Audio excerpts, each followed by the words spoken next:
what are the biggest myths you've come across, myths, MYTHS, about getting buy-in for design, UX, and CX. So maybe we can start with Shahina for this as well. One of the biggest myths that I have heard that you always need hard data to prove that you need to go ahead with a design or not.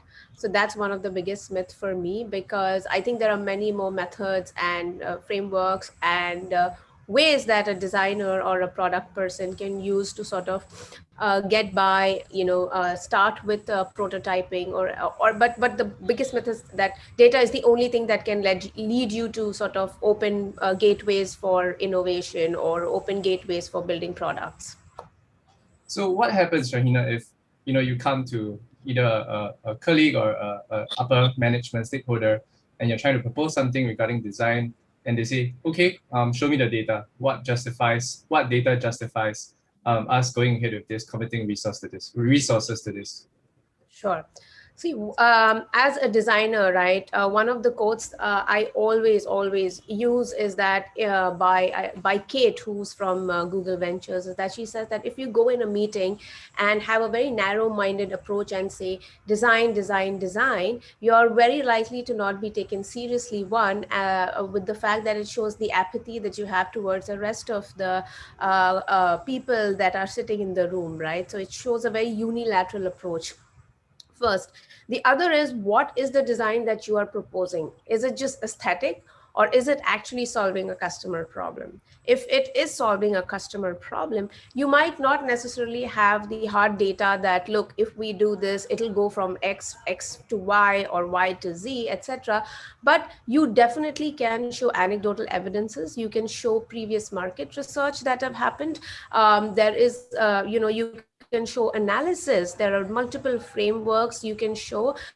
One of the best that I use, and it's just super simple, is called the pyramid principle, which focuses on what is the problem we are trying to solve, and why is this actually a problem. Break our designs into these three sort of buckets, it becomes easier for rest of the people to understand. Remember that selling your design or getting a buy-in is got very little to do with design, and got a lot to do with how you sell that, or how you portray that as a customer problem versus your own aspiration, right? And that's where you need to draw the line. You don't need to be married to the design and say, I need to get this published. You need to speak from the customer's perspective, that this will benefit the customer, and this will probably increase our NPS. For example, right, NPS has got nothing to do with revenue, but every time designers get stuck with that, this is revenue, this is revenue. I think there are multiple metrics that you can track. One is just happiness of the customer, one is just delight as well. It's not measurable, but how do you talk about it? And that's where you need to develop a business acumen, and a more market understanding, and maybe a little bit of storytelling skills as well. Because if That you're makes, not able to sell it, then you're dead on arrival. that makes so much sense. Basically reframing it to just not just use the word design only, but to come at it with all the other interests that stakeholders might have.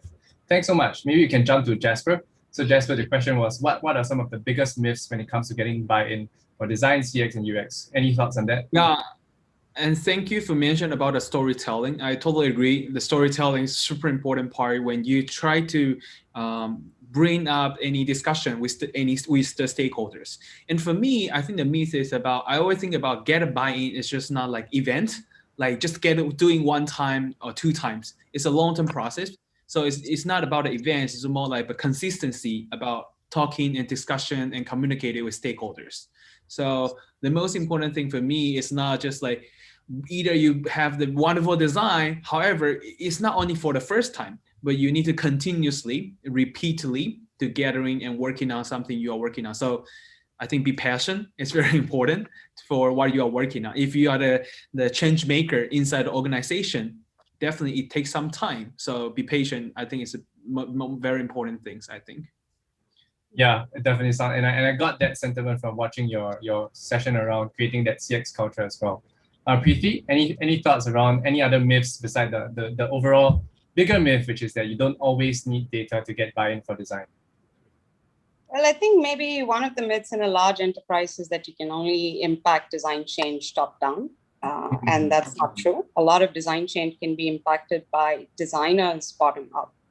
So I think if you can find ways to work collaboratively in sprints, and to Jasper's point, that's really important. Don't look for change as a single event.